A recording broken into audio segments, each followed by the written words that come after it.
আসসালামু আলাইকুম স্টুডেন্টস আজি আমি পড়িম ক্লাস 10 এর ম্যাথ চ্যাপ্টার নাম্বার 3 তৃতীয় অধ্যায় দুটা চলকত রৈখিক সমীকরণের জোড় এই চ্যাপ্টারটা আমি পড়িম স্টুডেন্টস আমি অনুশীলনী 3.1 অঙ্ক বিলাক আমি সলভ কৰিব চেষ্টা কৰিম স্টুডেন্টস অনুশীলনী 3.1 এৰ অঙ্ক তিনটা আছে এটি সলভ কৰিব চেষ্টা কৰিম প্ৰথমে সবাই স্টুডেন্টস এটি দিয়ে আছে কি কইছে ৰহিমে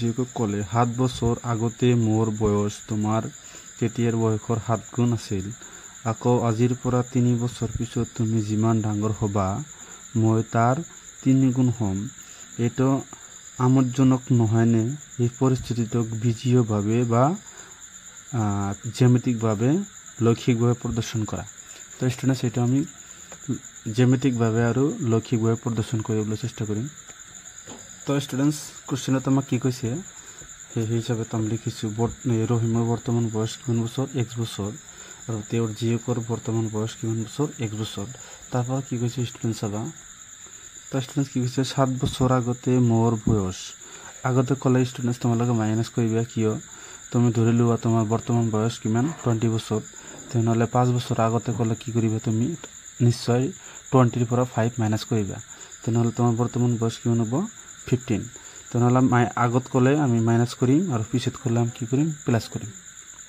তেনেহলে স্টুডেন্টস আমি কি লিখিব পাৰি স্টুডেন্টস চাবা তেনেহলে স্টুডেন্টস বিজি ভাবে কলে 7 বছৰ আগতে কি হ'ব ৰহিমৰ বয়স কিমান হ'ব চাবা স্টুডেন্টস 7 বছৰ আগতে কি কলে 7 বছৰ আগতে কি হ'ব ৰহিমৰ বয়স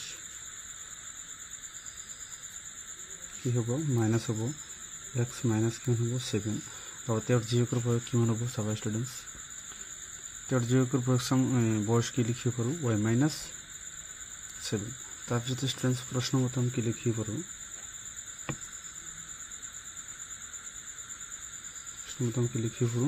ইয়াৰ বয়স ৰহিমৰ বয়স কি জিওকৰ বয়সৰ 7 গুণ তেনেহলে আমি কি লিখিব পাৰো x minus 7 is equal to y minus 7 তো কি কৈছে জিওকৰ বয়সৰ 7 গুণ তেনেহলে আমি কি ইয়াৰ লগত কি জিওকৰ বয়সৰ লগত আমি 7 তো কি কৰিম গুণ কৰি দিম বা পূৰণ কৰি দিম তেনেহলে আমি কি লিখিব পাৰো x minus 7 is equal to 7y minus 49 তাৰপিছত কেনেকুৱা লিখিব পাৰো x minus 7y is equal to minus 49 এটা মাইনাস আছে হফলা গলে কি হবে প্লাস কি হবে প্লাস 7 তো কি লিখি x minus 7y is equal to minus কি হবে 42 এটুকু তুমি এক নম্বৰ সমীকৰণ দিবা তাৰপিছত কি কৈছে স্টুডেন্টস চাবা স্টুডেন্টস আকৌ আজিৰ পৰা 3 বছৰ পিছত তুমি যিমান ডাঙৰ হবা তাৰ মানে কি যে ৰহিমে কলে আকৌ 3 বছৰ পিছত তুমি যিমান ডাঙৰ হবা মই তাৰ 3 গুণ হম তো এটো আমি সমীকৰণ লিখিম তো স্টুডেন্ট 3 বছৰ পিছত কলে কি হ'ব ৰহিমৰ বয়স কিমান হ'ব x + 3 আৰু তেওঁৰ জিওকৰ বয়স হ'ব কিমান y + 3 তাৰপিছত আমি প্ৰশ্ন হিচাপত কি কৈছে চাবা স্টুডেন্টস তাৰপিছত কি কৈছে চাবা 3 বছৰ পিছত তুমি যিমান ডাঙৰ হবা তাৰ কি হ'ব 3 গুণ হ'ব কোনে ৰহিমে হ'ব তো স্টুডেন্টস কি লিখিব প্ৰশ্ন মতে x + 3 is equal to 3 গুণ হ'ব মানে কি 3 টো কি আমি কি কৰিম পূৰণ কৰিম কাৰ লগত মানে জিওকৰ বয়সৰ লগত +3 তে পূৰণ কৰি দিলে x + 3 is equal to 3y plus কি হ'ব 9 তো চলক বিলাক এক সাইড লৈ আহা x কি হ'ব ইয়াত মাইনাস হ'ব x minus 3y is equal to 9 minus 3 9 minus কি হ'ব 3 তেনেহলে এটা আমি কি লিখিব x minus 3y is equal to আমি 6 এটা সমীকরণ নম্বৰ কিমান দিম 2 নম্বৰ তো স্টুডেন্ট সমীকৰণ আমি এটা পাইছো আৰ দুটো পাইছো 1 আৰু 2 পাইছো এতিয়া আমি লক্ষিকভাৱে প্ৰদৰ্শন কৰিবলৈ চেষ্টা কৰিম স্টুডেন্টস তো স্টুডেন্টস এতিয়া আমি কি লক্ষিকভাৱে প্ৰদৰ্শন কৰিম তো আমাক এক নম্বৰ সমীকৰণ দিয়েছিল আমি কি লিখিম একৰ পৰা আমাক কি দিয়েছিল x minus কি লিখিব x minus 7y is equal to minus 42 এটা কি এক নম্বৰ দিয়েছিল তো ইয়াৰ পৰা আমি এটা তালিকা বনাম তালিকা এনেকৈ বনাব পাৰা তুমি এরপর আমি এক্সের মান দুটা বললাম আর ওয়াইয়ের মান দুটা বললাম। এটা লিখি এক্স ওয়াই, এটা লিখি আমি এ বিন্দু, এটা আমি বি বিন্দু। তো সবাই স্টুডেন্টস আমি কী করি মিটিয়ে, তো স্টুডেন্টস এরপর আমি কী করি এক্সের মান হলাম, তাহলে আমি কী করি ফর স্টুডেন্টস আবার আমি ওয়াইয়ের মান কিমান ধরিম 0 বলে ধরিম। তাহলে কী করিবা ওয়াই ইজিক্যাল টু কিমান ধরিম আমি 0। তাহলে এই সমীকরণ বহাই দিয়া X minus 7 Y is equal to minus 42। তো স্টুডেন্টস কী হব ওয়াই টু 0 বহালে কী হব সব স্টুডেন্টস নহয় স্টুডেন্টস আমি ওয়াই টু নহয় আমি এক্স টু 0 বহাম, মানে ওয়াই টু যদি 0 বহাই দিয়া তেনেহ'লে এক্সৰ মান কিমান হ'ব বহুত হৈ যাব ডাঙৰ হৈ যাব। তেনেহ'লে আমি কি কৰিম এক্সৰ মানটো 0 ধৰিম। এক্সৰ মান 0 ধৰিলে কি হ'ব 0 minus 7 Y is equal to minus 42। তো এইটো মাইনাস কৰিলে কি হ'ব 7 Y minus 7 Y is equal to minus 42, minus minus cancel যাব। তুমি 7 এটা এক ভাগ কৰিলে কি হ'ব 6 7 গুণ 42 ইজিক্যাল টু আমি কি পাব 6। তেনেহ'লে আমি কি এক্সৰ মান কিমান ধৰিছোঁ 0, ওয়াইৰ মান কি পাইছোঁ 6। তো স্টুডেন্টস এতিয়া কি কৰিম এক্সৰ মান 7 ধৰিম, সরি ওয়াইয়ের মান কি ধরিম 7 ধরলে কি হবে চাবা। তো X minus 7 into 7 is equal to কিমান দিয়ে আছে মাইনাস 42। তাহলে কি হব এক্স মাইনাস 7 7 গুণ কিমান হব 49 মাইনাস 42। তো এক্স ইজিক্যাল টু এটি মাইনাস আছে সকলে গলে কি হব প্লাস মাইনাস 42 প্লাস 49। তো এক্স ইজিক্যাল টু আমি কিমান পাম 7। তো এক্স ইজিক্যাল টু আমি কিমান পাম 7 মানে মাইনাস করলে কি হব 7।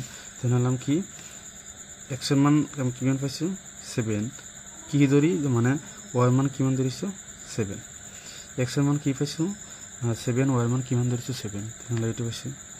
তাৰপিছত কি কৰিব সবাই স্টুডেন্টস 2 নম্বৰ সমীকৰণৰ পৰা পাম যে 2 পৰা কি দি আছিল আমাক X minus 3y is equal to 6 minus কিমান ধরিম এইটো 2 নম্বৰ। তো ইয়াতে একটা তালিকা বনাবা, তালিকা বনাবাৰ পিছত তুমি এইটো লেখ কাগজত বহাই দিব পাৰা এক্স বা এইটো তুমি পি বা কিউ দিব পাৰা। তাহলে সবাই স্টুডেন্টস ইয়াত আমি এক্সৰ মান বা ওয়াইয়েৰ মান ধৰি ল'ম, তাৰপিছত আমি পাই যাম। তো স্টুডেন্টস কি কৰিবা ইয়াত আমি এক্সৰ মান ধৰি ল'ম, এক্সৰ মান কিমান ধৰিম এক্স ইজিক্যাল টু 0। তেনেহ'লে আমি কি পাম এক্স মাইনাস 3 ইজিক্যাল টু 6। তো এক্সৰ মান 0 মাইনাস 3y ইজিক্যাল টু 6। তো আমাক কি লাগিব এটা মাইনাস কৰিলে কিমান মাইনাস 3y ইজিক্যাল টু 6। 3ৰে আমি কি 6 কাটিলে কি পাম মাইনাস 2 পাম। তেনেহ'লে কি হ'ব মাইনাস 2। এক্সৰ মান কিমান ধৰিছোঁ 0, ওয়াইৰ মান কিমান ধৰি পাইছোঁ মাইনাস 2। তো এতিয়া আমি কি এক্সৰ মানটো কি ধৰিম 0, সৰি ওয়াইৰ মানটো কি ধৰিম 0। তো ওয়াই ইজিক্যাল টু কিমান ধৰিম 0। তেনেহ'লে কি পাব X minus 3 into 0 is equal to 6। তো এক্স মাইনাস এইটো 0 হৈ যাব ইজিক্যাল টু 6। তেনেহ'লে এক্স ইজিক্যাল টু আমি কি লিখিব পাৰোঁ 6 লিখিব পাৰোঁ। এক্স ইজিক্যাল টু আমি কি লিখিব পাৰোঁ 6, ওয়াইৰ মান কিমান ধৰিছোঁ 0, এক্স কিমান পাইছোঁ 6। তো এইটো এতিয়া আমি কি লেখ কাগজত বহাই দিম। তো স্টুডেন্টস এই তালিকাৰ মানবিলাক আমি এতিয়া আমি লেখ কাগজত বহাব চেষ্টা কৰিম স্টুডেন্টস। তো সবাই স্টুডেন্টস এক্সৰ মান এই দুটা হয় 0 আৰু 7, ওয়াইৰ মান কিমান হয় 6 আৰু 7। তেনে এক্সৰ মান আমি কিমান পাইছোঁ এইটো আমি 0 বুলি ধৰিব পাৰোঁ। এইটো কি এইটোক আমি 0 বুলি ধৰিম, এইটো 0 হয়। তাৰপিছত কি ওয়াইৰ মান কিমান দি আছে এইটো হয় এক্স, এইটো হয় এক্স ড্যাশ এক্স ড্যাশ, এইটো কি হ'ব ওয়াই, এইটো কি হ'ব ওয়াই ড্যাশ, এইটো ড্যাশ নহয়। তেনেহ'লে কি ওয়াইৰ মানটো এইফালে যাব, মাইনাছৰ মানবিলাক এইফালে আহিব, এক্সৰ মান এইফালে আহিব প্লাছৰ বিলাক আৰু মাইনাছৰ এক্সৰ মান এইফালে আহিব বাওঁফালে। তেনেহ'লে আমি কি কৰোঁ ইয়াত কি দি আছে চাবা স্টুডেন্টস এক্সৰ ওয়াইৰ মান কিমান দিয়ে 6। তেনেহ'লে ওপৰ ফালে যাব, তো এইটো আমি 6ৰ ঠাইত লিখিব পাৰোঁ 6।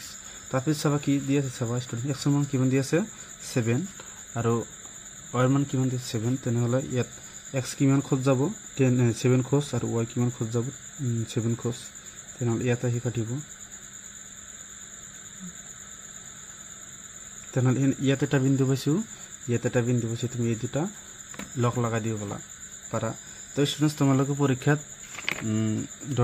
কাঠ পেঞ্চিল ব্যৱহাৰ কৰিবা। এতিয়া আমি সুবিধাৰ কাৰণে কি ব্যৱহাৰ কৰি আছোঁ ডট কলম ব্যৱহাৰ কৰি আছোঁ। তেনেহ'লে এই বিন্দু দুটা তুমি সংযোগ কৰি দিব পাৰা।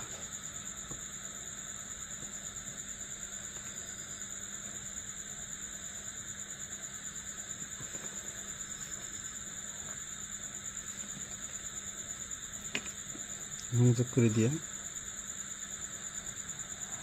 মানে মিলি যাব একদম মিলি দিবে তোমালোকে সেটা আমি পাইছো এটা কি বিন্দু হয় এটা আমি এ বিন্দু লিখি পড়ো এটু আমি বি বিন্দু পাইছো তাহলে এই বিন্দুটার নাম কি আছে 06 এই বিন্দুটার নাম কি আছে 7,7 তো তারপর স্টুডেন্ট চাবা এই রেখাটার নাম তুমি দিব পারা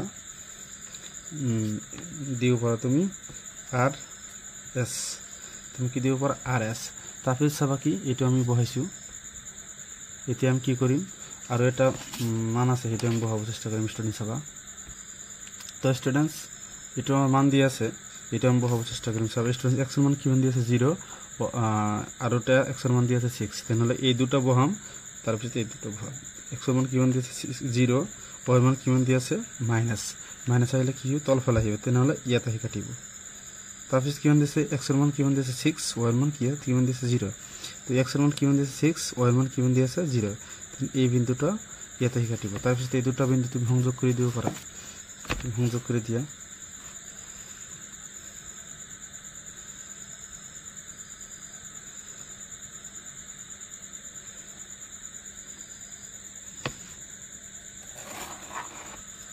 সংযোগ করে দিয়া অলপ উলট পালট হলে স্টুডেন্টস এটু এই একই বিন্দুর মাঝারে যাব এটু বিন্দুর মাঝারে যাব তাহলে এর নাম কি এটুর নাম আমি কি পাইছো এটু আমি কি জানো পি পি বিন্দু আমি কি 0, -0 0, -2 এটু বিন্দু एक्चुअली এই ফেলাতে হইব তারপর কি আছে এটু পি কিউ এটু আমি কি জানো 6,0 তাহলে স্টুডেন্টস এটু আমাক কি কইছে এটু আমাক মানে লেখা প্রদর্শন করিব কইছে তাহলে ইয়ালৈকে আসলে স্টুডেন্টস